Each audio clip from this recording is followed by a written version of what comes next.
Hi, நாளைக்கு நான் என்னோடய இன்லாஸ் வீட்டுக்கு போகிறனால நான் நைட்டே எல்லாத்தையுமே கொஞ்சம் ப்ரீ பிளான்ட் பண்ணி வச்சுட்டேன்.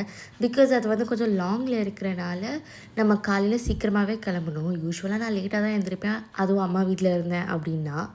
அதனாலேயே நைட்டே நான் என் பையனோட டைப்பர் பேக், நாங்கள் என்ன ட்ரெஸ் போட போகிறோம் அது எல்லாத்தையுமே எடுத்து வச்சிட்டேன்.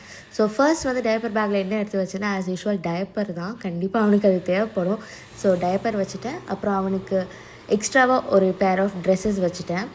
அண்ட் இப்போ சென்னையில் ரொம்ப பனியாக இருக்கிறனால அவனுக்கு ஒரு குல்லா எடுத்து வச்சுக்கிட்டேன். அண்ட் இப்போவுமே அவனுக்கு கொஞ்சம் கோல்டு இருக்குது, அதனால் அதுக்கு ஒரு நாப்கின். அண்ட் மெயினாக அவனுக்கு தேவையான அந்த விக்ஸும் நேசல் ட்ராப்ஸும் எடுத்து வச்சுக்கிட்டேன். அண்ட் வைப்ஸ், அப்புறம் கொஞ்சம் டாய்ஸ், காரில் போகும்போது அவன் விளையாடுறதுக்கான டாய்ஸ் எல்லாமே எடுத்து வச்சுருந்தேன்.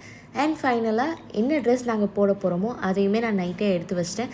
ஸோ தட் காலையில் எனக்கு ஈஸியாக இருக்கும் கிளம்புறதுக்கு அப்படின்ட்டு. ஸோ நெக்ஸ்ட் டே மார்னிங் நாங்கள் கொஞ்சம் ஏர்லியாகவே கிளம்பிட்டோம். டிராஃபிக் அவ்வளோவா இல்லை. 1 hour ட்ராவல் அப்படின்றனால என் பையன் நல்லாவே தூங்கிட்டான். ஸோ அவன் தூங்கின கேப்பில் நான் கொஞ்சம் ட்ரைவ் பண்ணிகிட்டு இருந்தேன். அங்கே கரெக்டாக லன்ச் டைமுக்கு தான் நாங்கள் ரீச் ஆனோம். பார்த்தா எனக்கு ஃபேவரட்டான எஸ்எஸ் பிரியாணியிலேருந்து பிரியாணி, சிக்கன் 65 வாங்கி வச்சுருந்தாங்க. அது நல்லா சாப்பிட்டு என்ஜாய் பண்ணேன். அங்கே நிறைய குட்டீஸ் இருப்பாங்க. அவங்கெல்லாம் பார்த்தோன்னா ரயான் இன்னும் ரொம்ப என்ஜாய் பண்ணான்.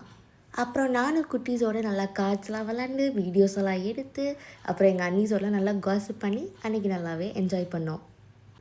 அவ்வளோதான். See you in the next video. Thank you so much for watching. Bye bye.